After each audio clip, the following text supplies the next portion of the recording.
शिव जी से वरदान के रूप में लेकर धारण करके कहानी सुनी जाती है। इस दिन जामवंती के साथ श्याम सुंदर तथा उनके बच्चे सांप की पूजा भी की जाती है। माताएं पार्वती का पूजन करके पुत्र प्राप्ति तथा उसके अभ्युदय का वरदान मांगती हैं। इस व्रत को मुक्ताभरण भी कहते हैं। कथा।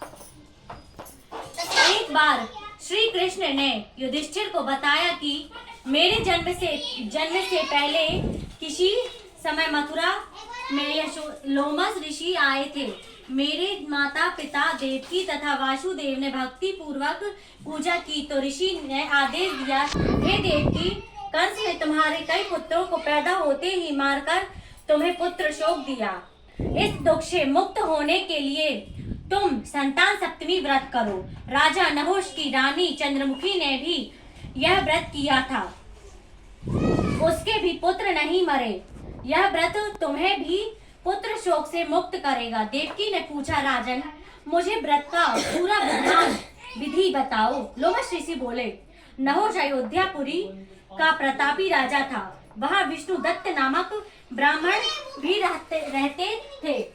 उसकी पत्नी का नाम रूपवती तथा चंद्रमुखी तथा रूपवती में पारस्परिक घनिष्ठ प्रेम था।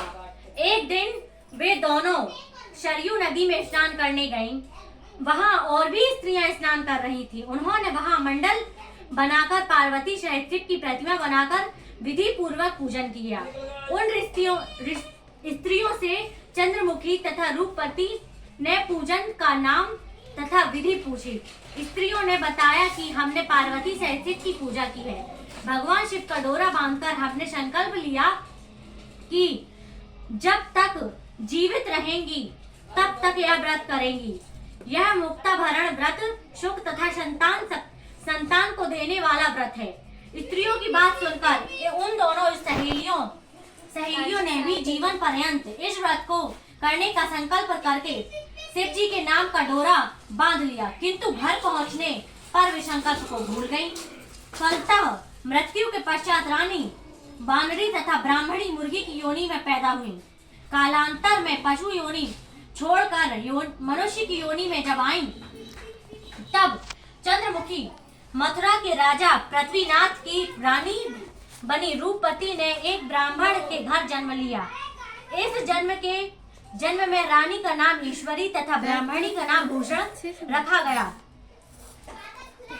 भूषण का विवाह राजा पुरोहित अग्निमुखी के साथ हुआ। इस जन्म में भी उन दोनों की बड़ी प्रीति थी। व्रत भूलने के कारण रानी इस जन्म में बांझ हुई। कहीं प्रौढ़ावस्था में जाकर उसको एक गूंगा तथा बहरा